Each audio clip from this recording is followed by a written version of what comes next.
Before we start, shoutout muna kay John Bunyan TV. Lakay. Para sa'yo to. What's up mga lakay? So, I'm back again. And sobrang saya ko ngayon kasi nabili ko na yung pinapangarap ko. Matagal ko nang inaasam. So, eto na. Pero bago natin buksan, kwento ko muna yung experience ko dito sa abroad, dito sa Saudi. So, kailangan pala maglaan ka rin ng para sa sarili mo. Hindi yung lahat ipapadala mo sa pamilya mo. Lalong-lalo na ngayon may crisis. Walang trabaho, walang sahod. So, nakapag-ipon ako ng konting pera. Then, nabili ko nga yung pinapangarap ko. Matagal ko ng pangarap talaga to. Naghirapan ko talaga to, mga lakay. So, sa pamilya ko sa Pilipinas, shout out po sa inyo. And masakit man sa aking kalooban na hindi makapagbigay ng pera sa inyo kasi ngayon lockdown tayo, wala kaming trabaho, walang sahod. Pero kinagagalak ko rin para sa sarili ko na ito na yung pangarap ko, nasa box na to. Pero pangako ko sa inyo, sa susunod na sahod, promise, para sa inyo naman yung pinagpaguran ko rito. Usahan nyo po yan. And tara na, ano kaya ang nasa box na to? Ito na nga, it's opening time. Kung mababasa nyo po, and one. Tapos sa ilalim nya, eto. Yan, so may idea na kayo. So excited na akong buksan, mga lakay. Tara, let's do opening. Yung aking regalo sa sarili ko. Kinikilig tuloy ako. Ang sarap pala sa pakiramdam na nabibilhan mo yung sarili mo ng ikakasaya mo. Kasi ang hirap talaga ng buhay abroad eh.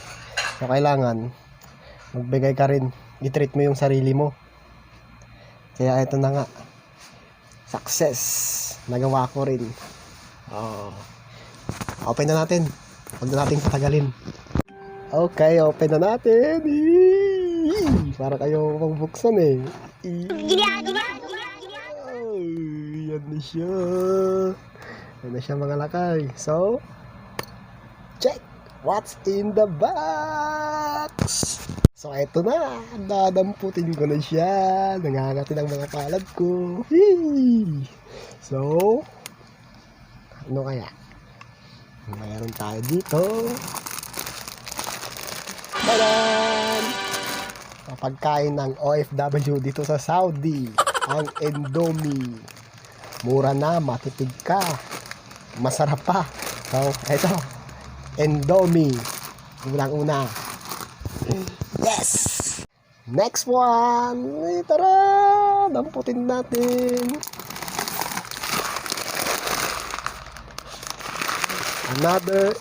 Another Indomie. Yeah, ibang flavor naman to.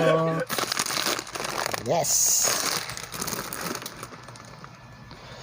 Next one. So, kung meron tayong pangkain, dapat meron tayong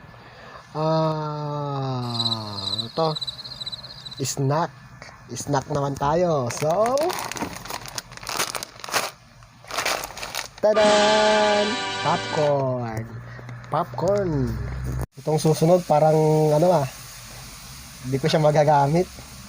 So, ano kaya to? Hulaan nyo. Ano kaya? Parang hindi ko siya magagamit, promise. Pero, try natin gamitin. Okay? Pakita ko na sa inyo. Tadan! Pang-ahit shaver. Pero pansin nyo naman. Mahaba na. Pero ginagamit ko siya rito. Para naman malinis tignan kahit konti. Yun, shaver. Yung susunod, dahil mahilig akong magluto, tsaka halata naman sa katawan, mahilig akong kumain talaga. So, kailangan natin ng manok. So, nagkatay pa kami ng manok dun sa Katayan. Ito na. Ginawa ko na lang siyang mini manok in a box. Yun. Maggi Cubes. Maggi Cubes. Siyempre, partner ng Maggi Cubes para sumarap yung ating lutuin, meron tayong baliktad yung isa. Tada! Magic sarap para sa masarap na pagkain. Yes! So, last but not the least, dahil nga walang baboy dito sa Saudi, Paano masabi? bawal kasi.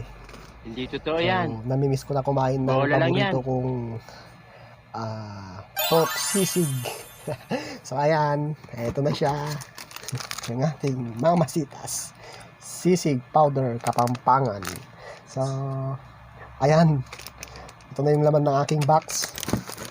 So, wala na siyang laman.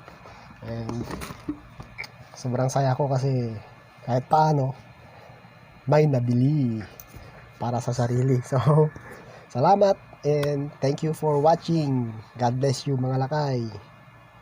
Mabuhay tayo lahat. Ayan.